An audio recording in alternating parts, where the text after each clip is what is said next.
Hello friends, very good morning, very good afternoon, very good morning.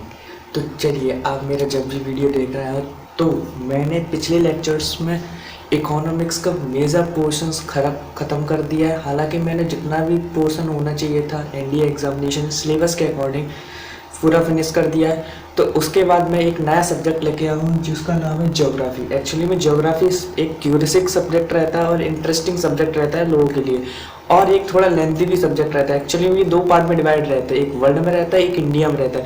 तो first of all हम सबसे पहले world को कवर करेंगे क्योंकि ये थोड़ा लेंथी चैप्टर नहीं रहता है। हम वर्ल्ड में एक ये चीज़ होती है कि वर्ल्ड में हम थोड़ी टिपिकल टॉपिक्स को स्टडी करते हैं, तो उनको पहले कवर करते हैं, इसलिए हम जो इंडिया के रिलेटेड टॉपिक्स होंगे वो जल्दी कवर हो जाएंगे। तो पहले हम वर्ल्ड के जो रिलेटेड टॉपिक्स होंगे ज्योग्राफी में वो डिस्कस करेंगे।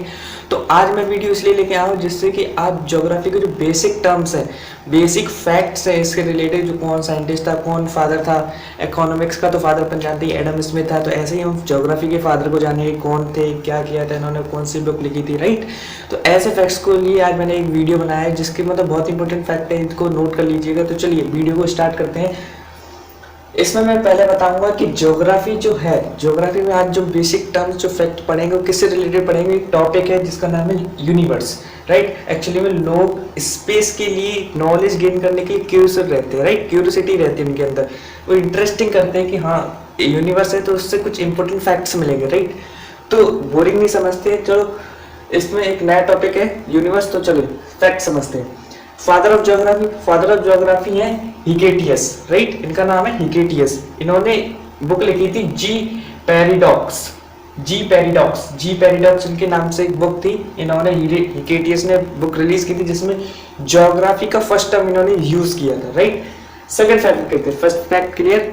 सेकंड हम कहें कि मैथमेटिकली हम ज्योग्राफी में किसको फादर माने। मैथमेटिकली क्यों? क्योंकि इन्होंने बहुत सारी कैलकुलेशन करने के बाद हमारा जो वर्ल्ड का जो मैप आज अपन देख रहे हैं, वर्ल्ड का जो मैप, वो सबसे पहले इंट्रोड्यूस इन दो साइंटिस्ट ने किया था। इन्होंने पहले ड्रॉ किया तो बहुत सारी कैलकुलेशन, बहुत सारे एरर आने लगे थे, राइट। फिर फाइनली इन्होंने बहुत सारी कैलकुलेशन के बाद इन्होंने एक वर्ल्ड मैप बनाई। ये लिखा है क्रिएशन ऑफ वर्ल्ड मैप। दो साइंटिस्ट को ये कंट्रीब्यूशन जाता है, पहला थेल्स एंड दूसरा एनेक्सिमेंडर, राइट। ये दो मैथमेटिकली ज्योग्राफी के फादर कहे जाते हैं। तीसरा मैं बात करूं कि सबसे पहले टेलीस्कोप कौन लाया था? गैलीलियो।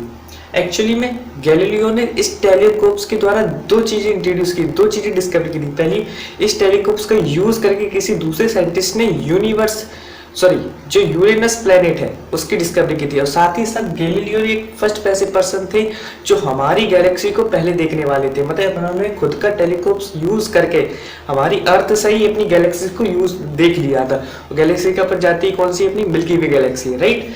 तो ये study of universe telescope clear हो गया पॉइंट। फोर्थ पॉइंट, अगर मैं कहूँ जैसे अपन साइंस की स्टडी करते हैं, राइट, अपन जैसे साइकोलॉजिस्ट होते हैं, राइट, वो माइंड की स्टडी करते हैं। तो ऐसे ही अगर हम कहें कि यूनिवर्स की स्टडी करने वाले लोगों को, साइंटिस्ट को क्या बोला जाएगा? उनको बोला जाएगा कॉस्मोलॉजी। और जो साइंटिस्ट कर रहे हो उनको बोलता है कॉस्मोलॉजिस्ट, राइट। तो ये कॉस्मोलॉजी स्टडी बोलते हैं। अगर कोई पूछे what is cosmology, study of universe, जो लोग स्टडी ऑफ यूनिवर्स होते हैं उन लोगों को कहा जाता है कॉस्मोलॉजिस्ट, राइट। और जो लोग करते हैं उन्हें बोलते हैं कॉस्मोलॉजी, राइट, वो स्टडी को बोलते हैं कॉस्मोलॉजी।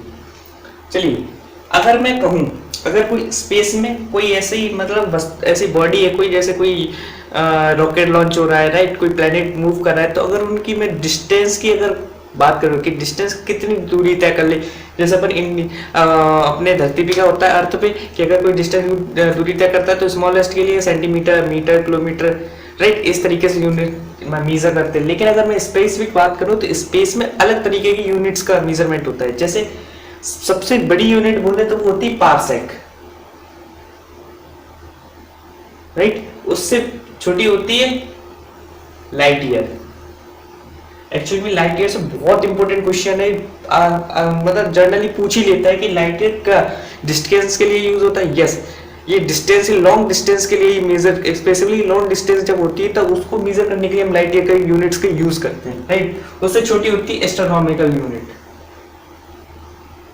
राइट। तो ये मेरे 3 यूनिट्स है, सबसे बड़ी पार्सेक, फिर उसके बाद लाइट ईयर, फिर उसके बाद एस्ट्रोनॉमी। ये पॉइंट क्लियर, राइट। अब मैं बात करूं नेक्स्ट पॉइंट की। नेक्स्ट पॉइंट है यूनिवर्स। यूनिवर्स एक्चुअली बना किससे? यूनिवर्स एक्चुअली बना है group of galaxies, right. And बहुत सारी गैलेक्सीज होते हैं, बहुत सारी गैलेक्सीज को इंक्लूड करने के बाद एक एरिया कवर होता है जिसको बोलते हैं यूनिवर्स। एक्चुअली में हालांकि अभी तक ऐसा कोई टूल्स, ऐसा कोई टेलीस्कोप नहीं बना जिससे कि हम सारी गैलेक्सीज को फाइंड कर सके और टोटल नंबर ऑफ गैलेक्सीज को निकाल सके। हम एक्चुअली में अप्रोक्सीमेशन देते हैं, एस्टिमेशंस देते हैं, अनुमान देते हैं कि इतना होगी, इतनी गैलेक्सीज होंगी अनुमान में। तो जो यूनिवर्स होता है वो ग्रुप ऑफ गैलेक्सीज होता है, इतना तो पता रहता है। और जो गैलेक्सीज के अंदर होते हैं, जो गैलेक्सी किससे बनी होती है? ग्रुप ऑफ स्टार्स से। बहुत सारे स्टार्स होते हैं, तो उस स्टार्स को एक अरेंजमेंट ऐसा रहता है कि वो एक गैलेक्सी का फॉर्मेशन कर लेते हैं, राइट। तो ये जो यूनिवर्स थे वो ग्रुप ऑफ गैलेक्सी से इंट्रोड्यूस किए, और ग्रुप ऑफ और जो गैलेक्सी थी वो किससे बनी थी? ग्रुप ऑफ स्टार से। अगर मैं पर्टिकुलर बात करूं अप्रोक्सीमेशंस की, लोगों का, साइंटिस्ट का ये मानना रहता है कैलकुलेशन करने के बाद कि अगर मैं बात करूं कि अप्रोक्सीमेशन की तो टोटल हालांकि लगभग कितनी गैलेक्सीज होंगी यूनिवर्स में, तो वो होती 10 की पावर 11। मतलब 10 लगाने के बाद उसमें 11 जीरो लगा तो इतनी नंबर्स होते हैं गैलेक्सीज के, मतलब बहुत ज्यादा है। और बहुत ज्यादा है मतलब इतनी तो एग्जैक्ट है ही नहीं, अनुमान लगाया गया है। और अगर बात करें कि एक गैलेक्सी में कितने स्टार होते हैं, राइट, वो भी सेम टू सेम इतनी होती है कि ईच गैलेक्सी है हाउ मेनी स्टार्स? 10 की पावर 11 स्टार्स, राइट, बहुत ज्यादा होते हैं। अगर मैं बात करूं कि टोटल नंबर ऑफ गैलेक्सी में कितने स्टार हो गए, तो 10 की पावर 11 इंटू 10 की पावर 11, राइट, तो हो गए 10 की पावर 22 स्टार्स। तो मतलब इसकी मात्रा बहुत ज्यादा रहती है। तो ये बेसिक इंफॉर्मेशन थी स्टार्स, गैलेक्सी, यूनिवर्स के बारे में। अगर हम बात करें पर्टिकुलर अपनी गैलेक्सी की ज्यादा नॉलेज गेन करने के लिए अपन बात करें अब आर गैलेक्सी, तो गैलेक्सी अपन जानते हैं उसका नाम क्या दिया गया है? मिल्की वे गैलेक्सी, राइट। इस एक्चुअली में जो गैलेक्सी की शेप है ना वो 3 टाइप में डिवाइड किए गए हैं, स्पाइरल, इलिप्टिकल एंड इर्रेगुलर। मतलब किसी का शेप ही डिफाइंड ना हो तो उसको इर्रेगुलर कंडीशन में रखा जाएगा, राइट। और अपनी जो शेप है वो स्पाइरल शेप है, राइट। और सबसे पहले मिल्की वे को किसने देखा था? मैं बता चुका हूँ, जिसने टेलीस्कोप की खोज की थी, गैलीलियो ने, राइट। फर्स्ट पर्सन कौन रहे थे? गैलीलियो, जिन्होंने इस गैलेक्सी की खोज की थी। और बात करें कि गैलेक्सी है, एक्चुअली में गैलेक्सी स्टार्स तो रहता है ग्रुप ऑफ स्टार्स, लेकिन और भी कुछ छोटी छोटी कंडीशंस रहती है और भी छोटी छोटी थिंग्स रहती है जिससे ये मिलकर बनी रहती है, जैसे कि सोलर सिस्टम हो गया, राइट। और भी सेलेस्टियल बॉडीज हो गई, जैसे कि कोमेट्स हो गया, मेटर्स हो गए, एस्ट्रोनॉइड्स हो गए, कॉन्स्टेलेशंस हो गए, ऐसी बहुत सारी हैं। इनको अगर नेक्स्ट वीडियो में अपन डिटेल में डिस्कस करेंगे, राइट। अभी तो अपन ओवरव्यू देख रहे हैं क्या क्या होता है यूनिवर्स में, राइट। और ये गैलेक्सी हो गई। अगर बात करें कि हमारी गैलेक्सी मिल्की वे है, लेकिन उसके आसपास एक और गैलेक्सी होगी जिसको मैंने डिफाइन किया होगा, जिसको फाइंड कर चुके होंगे, तो ऐसी एक गैलेक्सी है। सबसे नियरेस्ट गैलेक्सी अगर मिल्की वे की कहें वो है एंड्रोमेडा। नाम याद रखना, इंपॉर्टेंट है कि नियरेस्ट गैलेक्सी कहें किसके? मिल्की वे की, तो उसका नाम है एंड्रोमेडा। और अगर मैं कहूं कि हाल ही में एक नई गैलेक्सी को इंट्रोड्यूस किया है, फाइंड किया है, डिस्कवर किया है, वो गैलेक्सी का नाम क्या है? उसका ड्वार्फ गैलेक्सी। ये देखो ड्वार्फ गैलेक्सी का नाम है। तो मतलब इस पेज में बहुत सारे फैक्ट्स है, इसको डिटेल में डिस्कस कर लिया है और इसको एक नोटबुक नोट कर लीजिए, वीडियो पॉज करके और भी डिस्कस करते हैं। तो चलिए कुछ और फैक्ट्स को जान लेते हैं ज्योग्राफी में, राइट। अगर मैं बात करूं जैसे कि पिछले में बात कर चुके हैं कि जो मिल्की वे गैलेक्सी थी तो सबसे पहले किसने देखी थी? टेलीस्कोप्स के साथ देखी थी गैलीलियो ने, राइट।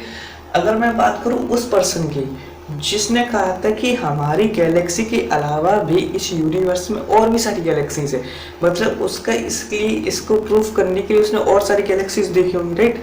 तो ऐसा एक पर्सन था जिसका नाम था एडविन हम्बल, राइट। नाम याद रखना, एडविन हम्बल, जिसने ये थ्योरी दी थी कि existence of galaxy beyond our galaxies is possible. मतलब एक पॉसिबल है कि हमारी गैलेक्सी के अलावा भी और सारी गैलेक्सीज है यूनिवर्स में। तो ये थ्योरी दी थी एडविन हम्बल ने, राइट। पहला पॉइंट क्लियर। सेकंड पॉइंट में कहा किया है कि थोड़ी स्टार्स की डेफिनेशंस को जान लेते हैं। What is stars, right. Stars क्या होते हैं? एक डस्ट और गैसेस का जो कलेक्शन होता है, वो होता है स्टार्स। इसका कलेक्शन कैसे? मतलब इन स्टार्स की इतनी ज़्यादा ग्रेविटी होती है कि इनको एक ग्रुप में कनेक्ट कर लेती है। ग्रुप की वजह से गैसेस और डस्ट की एक स्टार्स दिखाई देने लगते हैं। और स्टार्स एक ऐसा प्रॉपर्टी, स्टार्स के पास एक ऐसी प्रॉपर्टी होती है कि वो खुद की लाइट को इमिट करते हैं, राइट। वो ऐसी लाइट को इमिट करते हैं जिसको बोलते हैं ल्यूमिनस ऑब्जेक्ट, राइट। मतलब ऐसे ऑब्जेक्ट जो खुद की लाइट को इमिट करते हो उन्हें, उन ऑब्जेक्ट को वो ल्यूमिनस ऑब्जेक्ट बोलते हैं। जैसे स्टार हो गया, सन हो गया, ऐसे ऑब्जेक्ट्स खुद की लाइट को इमिट करते हैं। लेकिन जैसे मून हो गया, लेकिन मून क्या करता है, वो पहले सन की लाइट को लेगा, उसके बाद खुद की फिर लाइट को इमिट करेगा, मतलब उसकी खुद की लाइट नहीं होती, इसलिए उस ऑब्जेक्ट को, मून को नॉन ल्यूमिनस ऑब्जेक्ट बोला जाता है। ये डिफरेंस क्रिएट कर लेना ल्यूमिनस में, नॉन यूनिवर्स में ऑब्जेक्ट में, राइट। ये क्लियर, ये क्लियर। अब मैं बात करूँ कि अर्थ के कंपैरिजन, मतलब कि अर्थ के पास सबसे नियरेस्ट स्टार कौन सा है, फिर उसके दूर कौन सा है, फिर उसके दूर कौन सा है, ऐसे। तो अर्थ के पास नियरेस्ट स्टार कौन सा है, सन। एक सन भी क्या होता है, एक स्टार होता है, क्योंकि वो खुद से लाइट इमिट करता है ना। वो सन की, स्टार्स की प्रॉपर्टी होती है कि वो खुद की लाइट को इमिट करे, तो सन भी करता है। तो सन जो है वो कंसिडर किया जाएगा एक स्टार के रूप में, राइट। तो सन क्या एक स्टार है, तो सबसे नियरेस्ट है अर्थ के। उसके बाद कौन सा स्टार है, प्रोक्सिमा सेंचुरी, इसका नाम है प्रोक्सिमा सेंचुरी। कितनी दूर है, 4.25, LY का मता है ना, लाइट ईयर, जिसको डिस्टेंस के लिए नापते हैं, राइट। 4.25 लाइट ईयर, इतनी डिस्टेंस दूर है अर्थ से।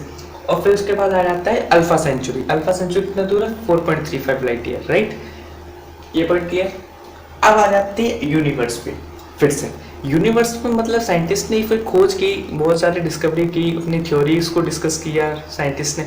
इन्होंने ये कहा कि हमारा जो यूनिवर्स है वो किस बेसिस पे फॉर्मेशन हुआ है, क्या मतलब प्रोसेस रही होगी फॉर्मेशन ऑफ यूनिवर्स की, राइट। तो बहुत सारे साइंटिस्ट थे, अपनी अपनी थ्योरीज दी थी। तो कुल मिलाकर उन्होंने कुछ 5 थ्योरीज आई। सबसे प्रोमिनेंट थ्योरी कौन थी, जो अपन जानते हैं, बिग बैंग थ्योरी, जो कब आई थी, 13.5 मिलियन ईयर्स पहले। एक्चुअली वो मिलियन ही बिलियन ईयर्स पहले आई थी, बहुत ज़्यादा, राइट।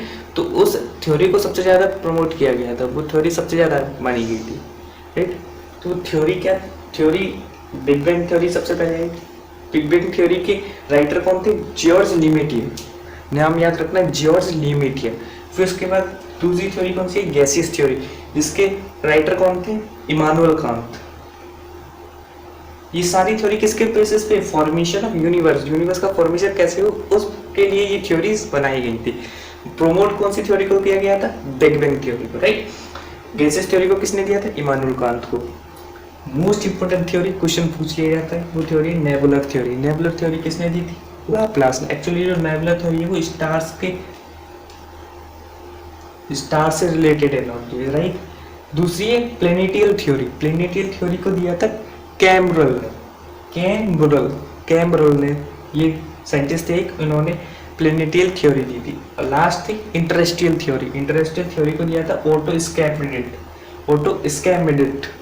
नाम याद रखना, ओटो स्कैमिडिट। तो ये सारी बेसिक जानकारी थी यूनिवर्स के। अगले टॉपिक का अपन सोलर सिस्टम्स के बारे में जानेंगे। सोलर सिस्टम में जितने प्लैनेट्स है उसके मैं डीपली डिस्कस करें, तो पढ़ाई करते रहिए। All the very best.